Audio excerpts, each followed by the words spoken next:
What does it mean to live a good life? Not a successful life, not a wealthy life, but a good life, one rooted in truth, integrity, and understanding. Over 2,400 years ago, a man walked barefoot through the streets of Athens asking that very question. He owned no school, he wrote no books, he claimed to know nothing. And yet he changed the course of human thought forever. This is the story of Socrates, the man who taught the world how to think and paid for it with his life. Socrates remains one of history's greatest paradoxes. He is considered the father of Western philosophy, yet he left behind no writings. Everything we know about him comes from others, his students, his admirers, and even his critics. This creates a mystery. Who was Socrates really? A wise teacher, a social disruptor? Or something far more dangerous, a man who exposed uncomfortable truths? Two primary sources shape our understanding: the accounts of Plato and Xenophon, both his students, but even they may not be entirely reliable. Did they record Socrates faithfully? Or did they shape him into a philosophical ideal? The truth is, we may never fully know, and perhaps that is fitting, because Socrates himself believed that certainty is an illusion. To understand Socrates, we must understand Athens, a city of brilliance and chaos. Democracy was emerging, but it was fragile. Freedom of thought existed, but so did social pressure. Art, philosophy, and politics flourished, but so did war. Socrates grew up in this tension. His father was likely a craftsman, his mother possibly a midwife. Interestingly, Socrates later described his own method as a kind of intellectual midwifery, helping others give birth to ideas. Athens educated its young men not just in reading and writing, but in music, poetry, and physical discipline. But Socrates would go beyond education. He would question everything it tried to teach. Socrates was not just a thinker, he was a soldier. He fought in brutal battles during the Peloponnesian War. He endured cold, hunger, and exhaustion with remarkable resilience. Stories describe him walking barefoot through snow, remaining calm under pressure, and even risking his life to save a fellow soldier. This is important.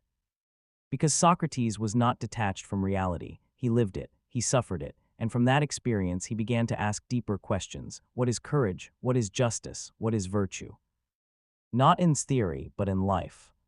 Early Greek thinkers were obsessed with the natural world. What is the universe made of? What causes storms? What is the nature of the cosmos? But Socrates turned away from this. He asked something far more unsettling. What is the nature of you? What is knowledge? How do you know that what you believe is true? And perhaps most dangerously, are you living wrongly without realizing it? This shift from the external world to the inner world changed philosophy forever. Socrates believed that knowledge and virtue were inseparable. To truly know what is right is to do what is right. And ignorance, that was the root of all wrongdoing. Socrates did not lecture, he questioned, relentlessly. He would approach politicians, poets, craftsmen, anyone who claimed knowledge and begin a conversation. Simple questions at first, then deeper.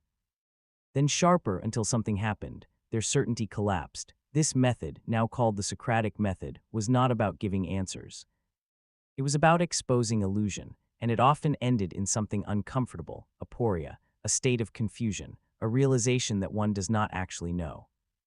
Imagine being publicly shown that your beliefs are shallow, your confidence misplaced, your wisdom an illusion. It's no surprise Socrates made enemies. One day, a friend of Socrates visited the Oracle of Delphi. He asked, "Who is the wisest man in Athens?" The answer came, "No one is wiser than Socrates." But Socrates was confused. He believed he knew nothing, so he set out to prove the oracle wrong. He questioned everyone considered wise, and discovered something shocking. They believed they knew, but did not. Socrates concluded he was wiser only in this sense: he knew that he did not know. This idea, simple yet profound, became one of the most dangerous insights in human history, because it challenges authority, it challenges ego, it challenges you. Eventually, Athens turned against him. He was accused of two things: corrupting the youth and impiety, rejecting the gods.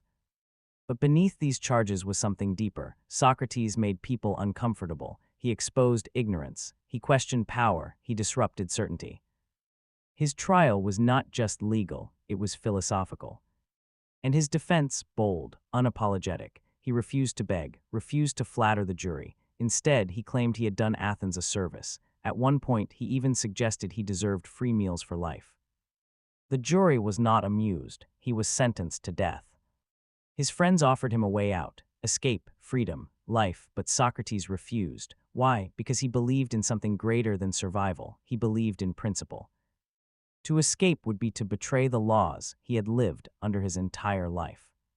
To save his body but lose his soul, so he chose death. Calmly, deliberately, he drank the hemlock.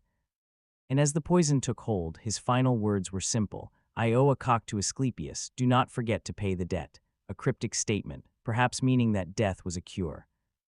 For the illness of life, Socrates died, but his ideas did not. They lived on through his students, through philosophy, through science. Through every classroom that teaches questioning over memorization. His legacy is not a doctrine, it is a method, a challenge, a call to examine your life. Because in the end, Socrates leaves us with one haunting idea: the unexamined life is not worth living. So the question is, are you truly thinking or merely believing?